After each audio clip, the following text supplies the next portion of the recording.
Fire her. Fire that black maid immediately. Mr. Harrison hissed into his lapel mic, eyes darting nervously toward the Chinese billionaire approaching the lobby. She can't be anywhere near this meeting. The polished marble flooring of the Wellington Palace shimmered like liquid under the chandelier's fractured brilliance as the general manager stiffened his collar and summoned a smile rehearsed countless times in the mirror. Mr. Zhang, master of an empire holding billions in international hotels, advanced into the grand atrium accompanied by 6 associates, each impeccably styled and exuding the aura of authority.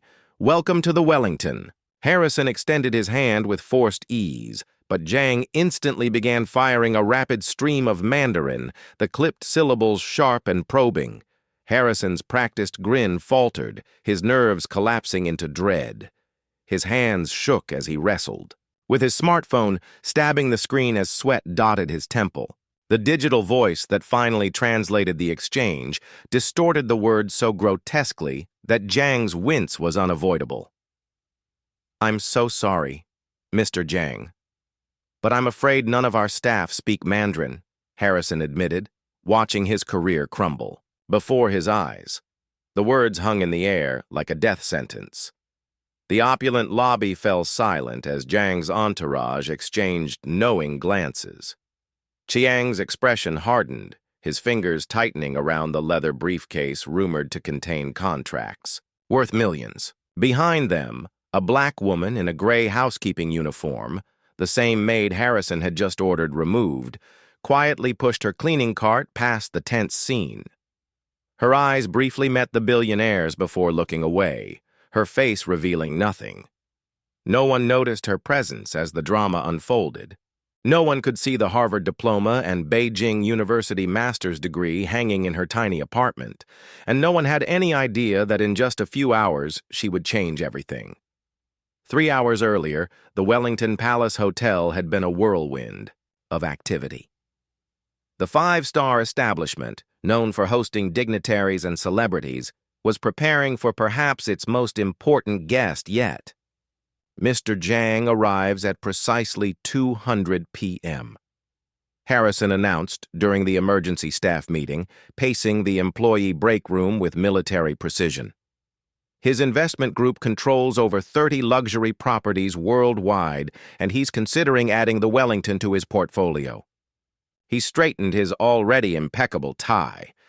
This could mean international expansion for all of us. The department heads nodded eagerly. The head chef described the authentic Chinese delicacies being prepared. The maintenance supervisor confirmed. The presidential suite's temperature was set to exactly 72 degrees. Mr. Chiang's preference according to his assistant detailed instructions. The concierge had arranged VIP access to the city's most exclusive venues. Remember? Harrison's voice dropped an octave, his eyes scanning each face. Mr. Zhang's net worth exceeds the GDP of several small nations. One misstep, and we can kiss this opportunity goodbye. The front desk manager raised her hand tentatively. "Sir, I heard Mr. Zhang prefers conducting business in Mandarin. Should we arrange for a translator?" Harrison waved dismissively. "His assistant assured me Mr. Zhang speaks perfect English. Besides, we've updated our translation software on all hotel devices." He tapped his smartphone. "Latest AI technology, practically human." As the meeting dispersed, Harrison stopped the head of housekeeping. "Emma, make sure your staff is invisible. Today. I want rooms maintained as if by magic. No guests should see your people working." Emma nodded. "Of course, sir. They know the drill." Outside the meeting room, the hotel transformed. Fresh flowers appeared in every corner. Staff practiced, their most professional smiles. Security discreetly scanned the perimeter. The Wellington wasn't just a hotel today. It was a stage, and every employee and actor with a precisely defined role in an elaborately choreographed performance. At the center of it all stood Harrison, making minute adjustments to everything from the lobby's ambient music volume to the precise angle of the welcome banner. His 20-year rise from front desk clerk to general manager had been built on attention to such details. The Zhang meeting wasn't just about the hotel's future. It was about his own.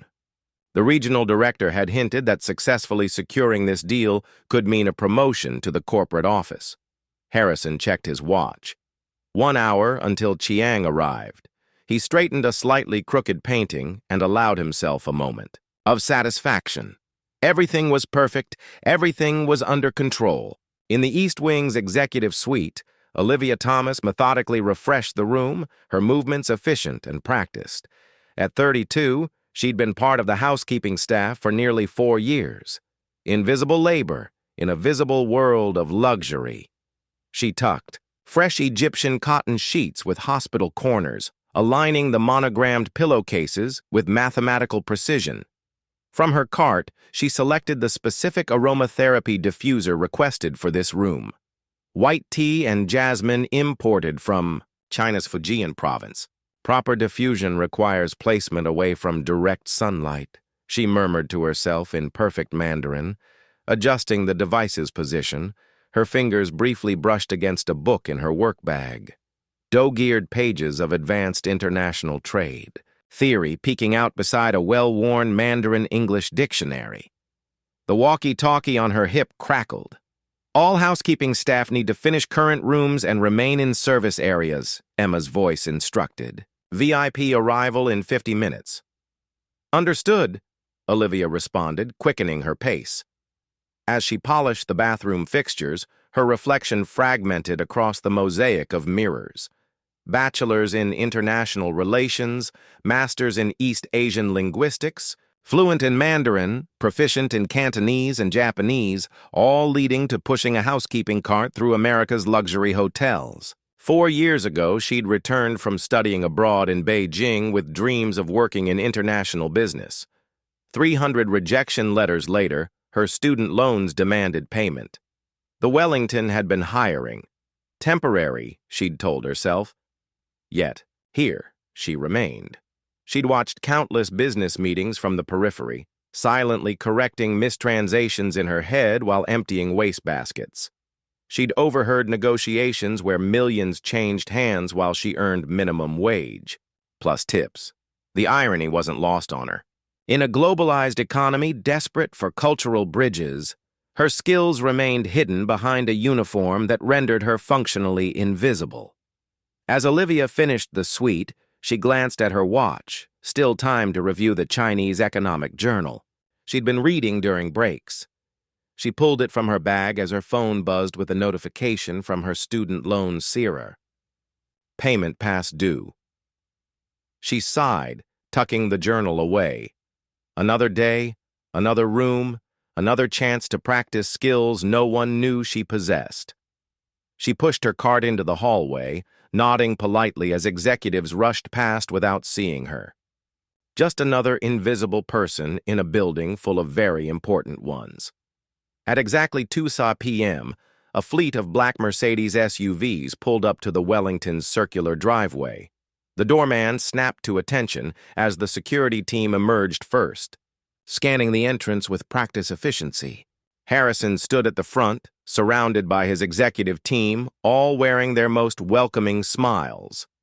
The hotel lobby had been cleared of other guests, a testament to the importance of this arrival, when Mr. Zhang stepped from the second vehicle.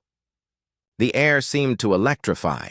Despite being in his 60s, he moved with the confidence of a much younger man. His charcoal suit was clearly bespoke, his red tie a splash of calculated power against the monochrome palette. Behind him followed 6 associates, each carrying identical leather portfolios. "Welcome to the Wellington Palace Hotel, Mr. Zhang." Harrison stepped forward with an extended hand. "We are honored by your presence." Zhang offered a curt nod and a brief handshake. Then turning to his associates, he began speaking rapidly in Mandarin. The musical tones of the language filled the lobby as his team nodded and responded in kind. Harrison maintained his smile while panic flickered in his eyes. The conversation was clearly more extensive than simple pleasantries. He glanced at his smartphone, ready to deploy the translation app if necessary. One of Zhang's associates, a younger woman with sharp eyes, noticed Harrison's discomfort and spoke in accented English. Mr. Chiang is expressing his initial impressions of your establishment. He appreciates the architecture. Wonderful. Harrison brightened. Please let him know we've prepared the presidential suite according to his preferences, and our chef has created a special menu incorporating authentic Chinese cuisine. As the entourage moved toward the elevators, staff members appeared from seemingly nowhere to handle the luggage. In the background, Olivia pushed her cart along the perimeter of the lobby, keeping to the shadows as instructed. Her eyes followed the group, her ears picking up every word of the Mandarin conversation, including Mr. Zhang's actual comment. The decor is acceptable, but I'm concerned about their understanding of our needs. An hour later, Harrison led Mr. Zhang and his team on a tour of the hotel's premium facilities. They advanced through the spa, where the scent of eucalyptus rose with the steam drifting from imported Japanese soaking tubs, continued. Past the Michelin-starred restaurant where the chef unveiled delicate appetizers like jewels on porcelain, and entered the grand ballroom, its gilded walls echoing with Harrison's energetic descriptions of future international summits. Zhang, however, remained reserved, speaking almost entirely in Mandarin to his colleagues, his words too quick for Harrison to grasp. Ms. Lin translated selectively, offering clipped explanations, but Harrison felt the undercurrent of missing context, like listening to a song muffled through a wall. Zhang's face revealed nothing, each query stripped of intent by the filters of translation, leaving Harrison's nerves raw. When they reached the executive conference room, meant to showcase the Wellington's vision, Harrison felt a tightening at his throat. This was the moment where misunderstanding could ruin everything. He began with practiced precision as his team distributed portfolios bound in leather. We've included market analysis, revenue projections, and proposed expansion plans, Ms. Lin relayed smoothly. Yet Zhang's gaze wandered to the windows overlooking the skyline, his gestures directing pointed questions to his team. Mr. Zhang is inquiring about the local business district, Ms. Lin explained. Specifically, he wants to know about zoning, regulations affecting hotel properties, and how they compare to regulations in Shanghai. Harrison's mind faltered, scrambling for footing. Well, that's an excellent question. Perhaps I could have our legal team prepare a detailed response. Chiang interrupted with a longer question, his tone more insistent. Ms. Lin hesitated. He's asking about recent changes to foreign investment tax structures in this region, particularly how they affect hospitality holdings integrated with retail developments. The room temperature seemed to rise 10 degrees. Harrison's carefully planned presentation was derailing into territory he hadn't prepared for. He reached for his smartphone. Let me make sure I understand the question correctly, he said, opening his translation app and speaking into it. Could Mr. Zhang repeat his concerns about tax structures? Chiang spoke directly into the phone. The app processed for a moment, then produced. Something about chicken tax and hotel mooncake. The absurdity of the translation hung in the air. One of Zhang's associates stifled a laugh. Chiang's expression darkened. Harrison tried again, speaking more slowly into the device. This time, the translation came back as foreign money tree law change question important now. Chiang sat down his portfolio and said something sharp to Miss Lin. She looked uncomfortable as she translated. Mr. Zhang wonders if you're properly prepared for this meeting. He says these are basic questions any hotel seeking international investment should anticipate. The presentation hadn't even properly begun, and already Harrison could feel the opportunity slipping away. He glanced desperately at his executive team, who looked back with equal helplessness. In the hallway outside, Olivia moved silently with her cleaning cart, catching fragments of the conversation through the partially open door. She winced at both the mangled translations and the increasing tension in the room. Harrison's heart hammered against his ribs as he fought to maintain his professional composure. 20 years of career building, hundreds of successful negotiations, and countless high-profile clients, none of it had prepared him for this unraveling moment. "Perhaps we should take a brief recess," he suggested, his voice pitched slightly higher than normal. "I can have our financial team join us to address these specific questions," as Ms. Lin translated. Zhang checked his platinum watch and exchanged a glance with his associates. The silent communication was clear, their time was valuable, and it was being wasted. In that moment, Harrison's career flashed before his eyes, not just the prestigious Wellington position, but the promised corporate promotion that would finally validate decades of sacrifices. The missed birthdays, the dissolved marriage, the postponed dreams, all justified by the steady climb up the hospitality ladder that now seemed to be collapsing beneath him. He loosened his collar discreetly, feeling a trickle of sweat run down his spine. The regional director would hear about this failure within hours. Competitors would circle like sharks at the first scent of blood. His reputation for flawless execution would be replaced by whispers of the Zhang disaster. "Mr. Zhang," Harrison said, summoning his most authoritative voice, "I assure you, we value your time and investment consideration. If you'll allow me, just 5 minutes to gather our specialists, we can address every question with the precision it deserves." Yang responded with a curtain nod and a brief comment in Mandarin. Miss Lin translated, "Mr. Zhang says you have 5 minutes, but he is beginning to question whether the Wellington has the international sophistication his organization requires." Harrison nodded gratefully and backed out of the room, his confident smile dropping the instant the door closed behind him. "I don't care what you're doing. Drop everything and get to the executive conference room," Harrison hissed into his phone as he paced the hallway. "And bring anyone who speaks a word of Mandarin." The hotel's financial controller appeared first, breathless from running up 3 flights of stairs after the elevator proved too slow. "Chiang is asking about foreign investment tax structures and zoning regulations," Harrison explained rapidly. "Can you address that?" The controller paled. "I can cover the basic tax implications, but the international aspects, that's beyond my expertise." Harrison's personal assistant arrived next. "I've called the language service we use for the Japanese tour groups," she reported. "They're checking if they have a Mandarin translator available." "How long?" 30 minutes minimum. We don't have 30 minutes. Harrison struggled to keep his voice down. "We have 3 minutes before I have to go back in there." The food and beverage director suggested using multiple translation apps simultaneously to cross-reference results. The sales director proposed focusing on the visual elements of their presentation to circumvent the language barrier.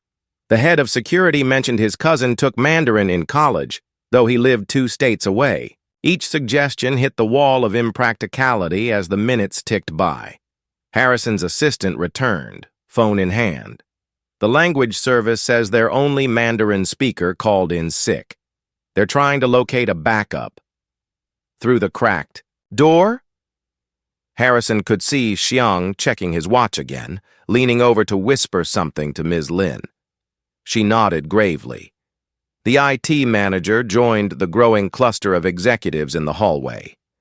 "The translation app is failing because it's programmed for conversational Mandarin, not business and legal terminology," he explained. "Even with a better connection, it wouldn't handle the specialized vocabulary." Harrison checked his watch. 4 minutes had passed. His 5-minute reprieve was over, and he had nothing to show for it except a growing sense of doom. "Options," he demanded, looking around the circle of his most trusted team members. Silence.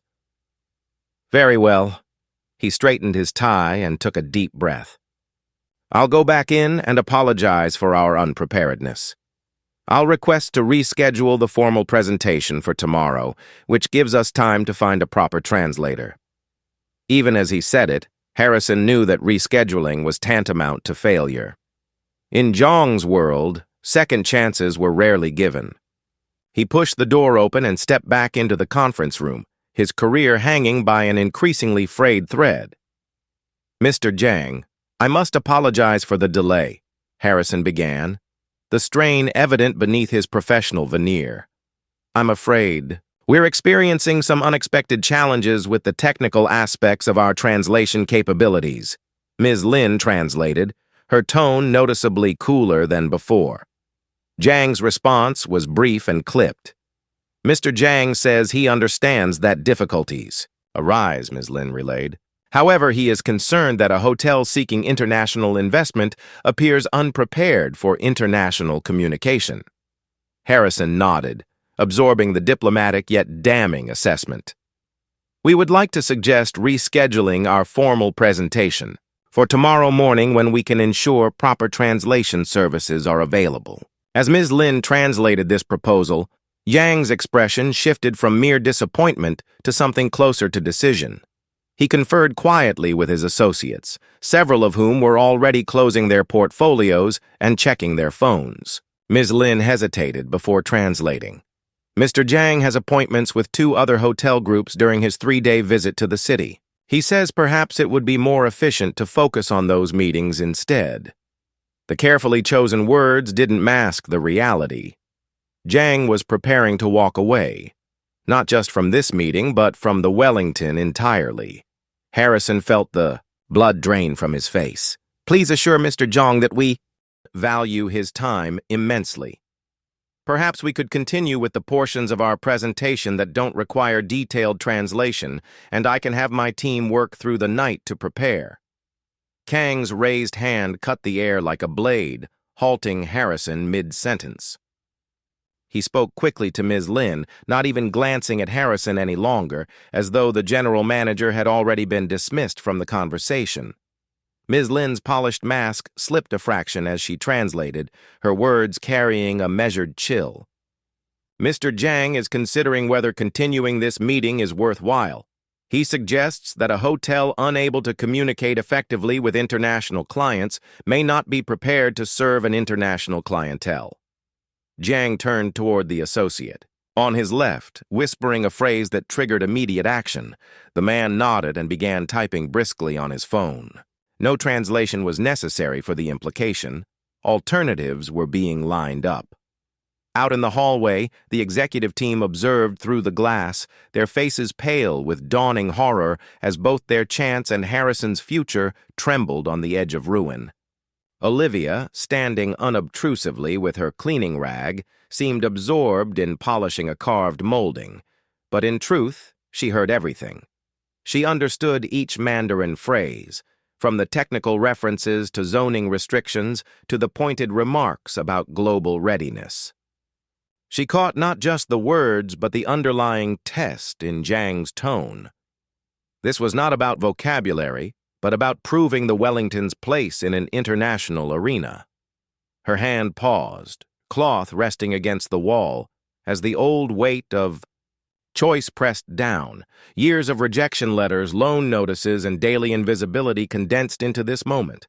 Behind the glass, Harrison was unraveling, and the associates traded glances heavy with judgment. She saw Ms. Lin subtly softening Zhang's sharper comments in translation, shifting daggers into dull edges. Olivia's breath hitched. For 4 years she had buried her knowledge, stifled by uniforms and managers who advised her to remain invisible. That memory of being chastised at her previous hotel still stung, punished for stepping outside her station when she helped Japanese guests communicate. Since then, she had hidden behind silence, applications unanswered, and dreams deferred.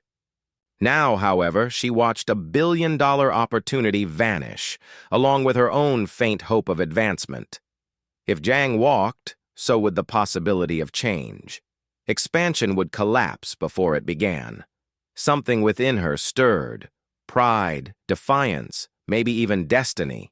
She straightened, tugging off her gloves, tucking them neatly into her apron. A strand of hair slipped from her bun. She brushed it back and lifted her chin. Enough invisibility. Inside, Zhang was closing his portfolio, preparing to leave. Harrison's pallor had taken on the sheen of despair, the look of a man watching his life's work dissolve. "Mr. Zhang, Ms." Lin was saying. Perhaps we should consider our afternoon appointment at excuse me. Olivia's voice, steady and clear, cut across the charged atmosphere. Every head snapped toward her, their expressions a storm of shock and irritation. Harrison recovered first, barking a sharp dismissal. "Not now," he said. "We're in the middle of an important meeting." But Olivia ignored him, turning her full attention to Zhang. In precise, confident Mandarin, each syllable resonating like a polished instrument, she spoke. "Respected Mr. Zhang, I couldn't help but overhear your questions about the recent amendments to foreign investment regulations. Perhaps I might offer some assistance with translation." The room froze in collective disbelief. Chiang's eyebrows arched, genuine surprise breaking his disciplined exterior. Ms. Lin's mouth parted. The associates leaned forward, murmuring in astonishment. Harrison stared as though confronted by a ghost. "What? What are you doing?" he gasped, his authority crumbling. Zhang, regaining composure, leaned forward with interest, speaking in fast Mandarin packed with specialized financial terms and dialectical flourishes, testing her resolve. "Your Mandarin is exceptional," he said. "Perhaps you can explain how the city's new vertical zoning allowances might affect a mixed-use development, incorporating both hotel and retail spaces." Without hesitation, Olivia answered with a clear breakdown of the codes, drawing comparisons to Shanghai and Beijing practices. The room's energy shifted palpably. Zhang's associates scribbled notes, leaning into the dialogue. Ms. Lin's professional detachment wavered into something closer to respect. Harrison's shock softened into wary hope, though he remained an outsider to the words exchanged. He clutched at the edges of control, straining to reassert his role. "If you don't mind my asking," Zhang said, gesturing toward her uniform, "how does someone with your linguistic abilities and knowledge of international business regulations come to be working in this capacity?" Before she could answer, Harrison inserted himself, dragging his authority back into play. "I believe we should continue this conversation properly," he said, pulling out a chair. "Please join us." He forced a tight smile as Olivia introduced herself, Olivia Thomas. Harrison's jaw tightened, the name carrying unexpected weight now. "Ms. Thomas will assist with translation until we bring in our professional interpreter," he explained quickly, framing her presence as temporary. He bent closer to whisper. "What department are you with exactly?" "Housekeeping, sir," Olivia replied evenly. Harrison faltered. "Housekeeping," he repeated, the word tasting sour, his eyes flicking to Zhang. "And you speak Mandarin?" "How exactly?"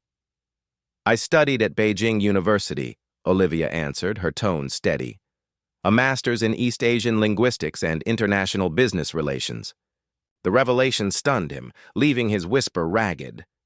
"And you didn't think to mention this during the hiring process." "It was on my resume," Olivia replied simply. "Page 2, under educational background." Zhang, undeterred by the tension, pressed forward, engaging her on tourism strategies in Asia. Olivia began to respond, but Harrison cut across, anxious to reclaim dominance. "Perhaps we should stay focused on the investment presentation," he said, signaling to his assistant. "Miss Thomas can translate my remarks, but let's maintain our agenda." Olivia relayed his words, though Zhang brushed them aside, continuing his dialogue directly with her. Harrison, grasping harder, raised his voice. "Miss Thomas, please explain to Mr. Young that we have prepared an extensive presentation on exactly these topics, which I would be happy to walk him through." The underlying message was unmistakable. "Return to your proper place. You are here to translate, not contribute." Olivia hesitated, caught between her momentary visibility and the habit of professional acquiescence that had sustained her employment for 4 years. The conference room had become a battlefield of unspoken power dynamics. Harrison stood at the head of the table, presentation remote in hand, his authority visibly challenged. Zhang remained seated, his attention fixed on Olivia rather than the presentation screen. The executive team hovered uncertainly near the walls, while Zhang's associates watched the unfolding situation with analytical interest. Olivia could feel the sharpness of their attention pressing down on her like a physical weight. This precise, unrepeatable instant would decide if she melted back into the shadows or finally claimed the recognition her education and years of effort had prepared her for. She looked directly at Harrison, choosing to speak in English so every person present would grasp her meaning. "Mr. Harrison, Mr. Zhang is specifically interested in how the Wellington plans to adapt to Chinese business travelers' expectations. He's concerned that the presentation materials reflect Western assumptions about luxury accommodations rather than Chinese preferences." Harrison's lips thinned, his jaw rigid. "And how exactly would you know what's in our presentation materials, Ms. Thomas?" His words, cold and cutting, lingered in the air like an accusation. Olivia raised her chin. "I wouldn't, but I do know that Mr. Yang just expressed that concern to his associates." Switching seamlessly into Mandarin, she addressed Zhang with poise. "Mr. Zhang, perhaps I could provide some context. My name is Olivia Thomas. I hold degrees in international business relations and East Asian linguistics. I lived in Beijing for 5 years while completing my education, and I've worked extensively on cross-cultural business communication." Then, shifting back into English, she added firmly, "I'm currently part of the housekeeping staff here at the Wellington, but my background might be helpful in facilitating today's discussion." Her directness left the room hushed. Harrison flushed red, torn between embarrassment and anger. From the corner, an executive whispered to a colleague, their startled glances betraying disbelief. Zhang studied Olivia with measured curiosity before, answering in Mandarin, "A person with your qualifications working in housekeeping. This is most unusual." Olivia held her ground. "Sometimes life takes unexpected turns," Olivia replied with dignity. "But perhaps today that unusual path might benefit everyone in this room." Zhang's expression softened into a slow nod before he pivoted toward Harrison. Using Ms. Lin's translation, he made his stance plain. "I would like Ms. Thomas to participate in this meeting not merely as a translator, but as someone who understands both our cultures. If she has insights into how your hotel might better serve Chinese clients, I wish to hear them." His words carried authority, not suggestion, the kind of direction used to commanding obedience. Harrison's grip on the remote whitened, though his voice remained smooth. "Of course, Mr. Zhang. We're all about discovering hidden talent. Perhaps we should restart the presentation," he replied, straining for control. "Mom can translate as we, if I may," Olivia interjected politely in Mandarin, turning to Zhang once again. "I believe your primary concern was about recent regulatory changes affecting foreign investment in hospitality properties, specifically regarding the new municipal zoning codes that came into effect last quarter." Chiang leaned forward, nodding with sharpened interest. Olivia continued, her Mandarin steady, her delivery as precise as if she were defending a thesis. "The city has indeed implemented changes that actually favor international investors in the hospitality sector. The most significant is the tax abatement program for properties incorporating cultural exchange elements, something aligning closely with your portfolio's emphasis on fostering cross-cultural hospitality." Her remarks prompted Zhang's associates to scribble notes furiously. Ms. Lin, now sidelined, observed Olivia's work with professional detachment tinged by reluctant admiration. Olivia transitioned smoothly into the zoning issue Zhang had raised earlier, connecting American regulations with frameworks familiar to Chinese investors. She gestured toward the skyline beyond the glass. This district was rezoned last year to allow mixed-use commercial hospitality structures up to 40 stories. The Wellington's position falls into both the international business zone and the tourism corridor, granting dual tax advantages. Harrison stared in disbelief as Zhang responded with enthusiasm, asking sharper questions Olivia fielded with ease. The conversation was no longer fractured. It was alive, fluent, and commanding. For the first time, Zhang's stern features softened into a genuine smile. "You understand our perspective," he told Olivia. "This is refreshing. Most American businesses approach Chinese investors with assumptions that miss cultural nuances critical to successful partnerships." Harrison cast a look toward his executives, silently acknowledging the reversal. Against all odds, the meeting was being salvaged, though not in any way he had orchestrated. Zhang's interest in Olivia deepened as the discussion unfolded. Between the strategic questions he asked about her personal history. "You mentioned Beijing University," he said. "What led you there?" Olivia responded with composure, translating as needed for Harrison. "I received a scholarship during undergrad studies," she explained. "I began with international relations but became deeply drawn to the role of language in negotiations." She described her immersion years in China, her coursework in Mandarin-led business programs, and her thesis analyzing communication strategies in luxury hospitality. "My professor was Dr. Li Wei at the School of Economics." Zhang's eyebrows lifted. "Dr. Li is my wife's cousin, a brilliant economist." The connection tightened the rapport instantly. Olivia had shifted in his eyes from translator to trusted peer. Harrison, blind to the Mandarin, leaned closer to Olivia for explanation.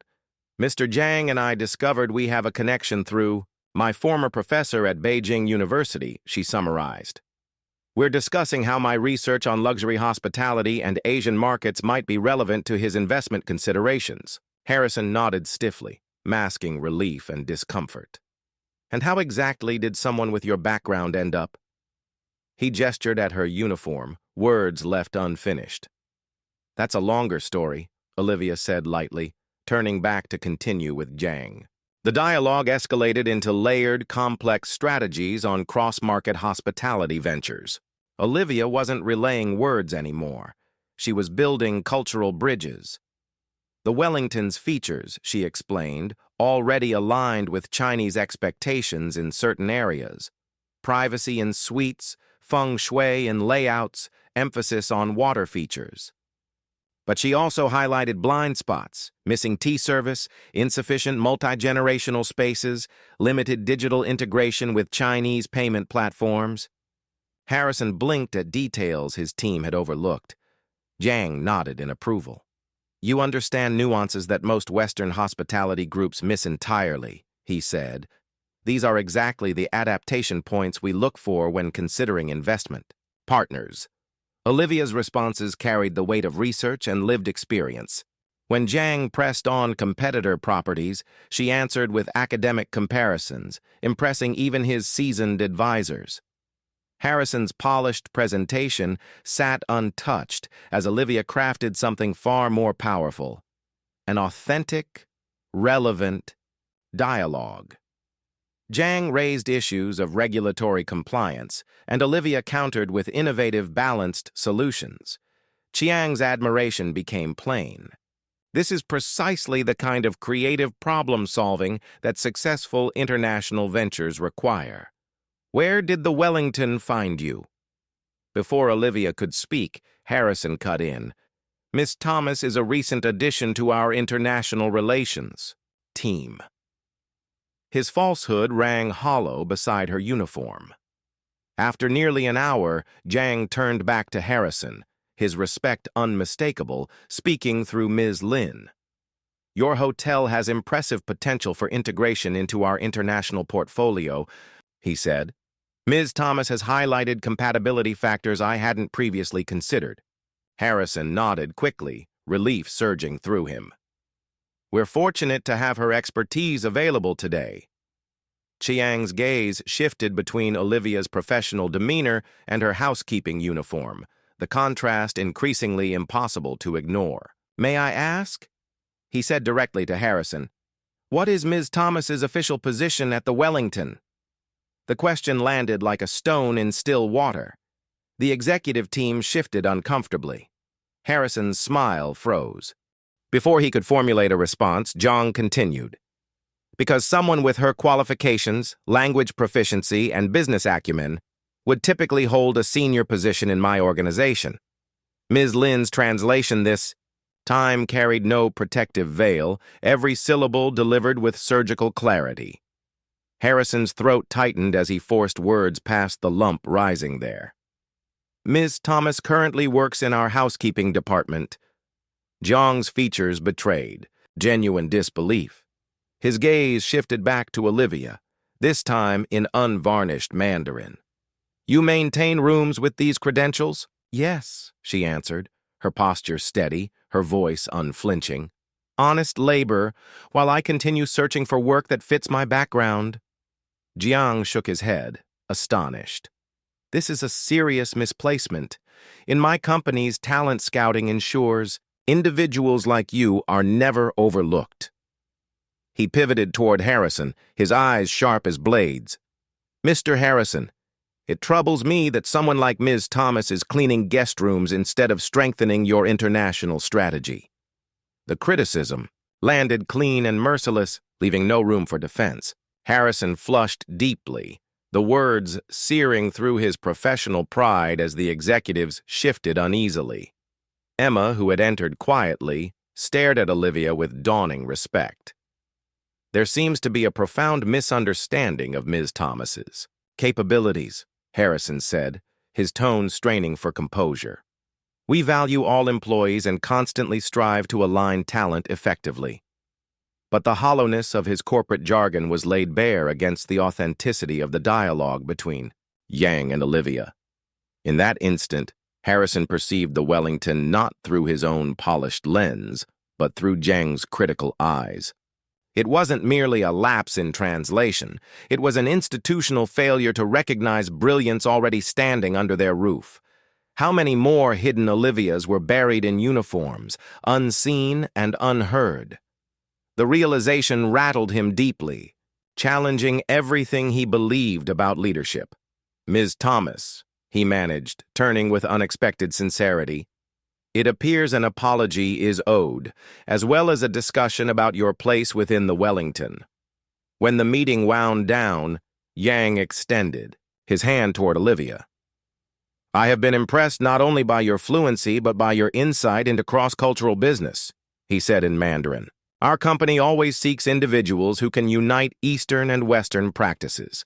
He withdrew a sleek black card embossed with gold, offering it with both hands in the traditional gesture. My direct contact information. If you wish to explore opportunities at Yang International, I will personally review your application. Olivia received the card respectfully, understanding its weight. Thank you, Mr. Zhang. It would be an honor. Harrison, observing though not understanding the words, sensed the gravity and stepped closer. Ms. Thomas, we must speak about your role here the moment this concludes. His voice, once dismissive, now nearly deferential.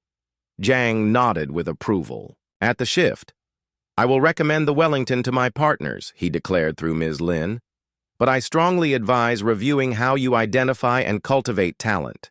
Overlooking ability such as Ms. Thomas's isn't just a missed opportunity, it is a competitive flaw. Harrison inclined his head, accepting the admonishment. Your perspective is invaluable, Mr. Zhang. We will act on it. As the meeting dispersed, staff hurried to escort Zhang toward the suite prepared in his honor. The atmosphere transformed from disaster to unexpected triumph. What had nearly collapsed now stood rescued.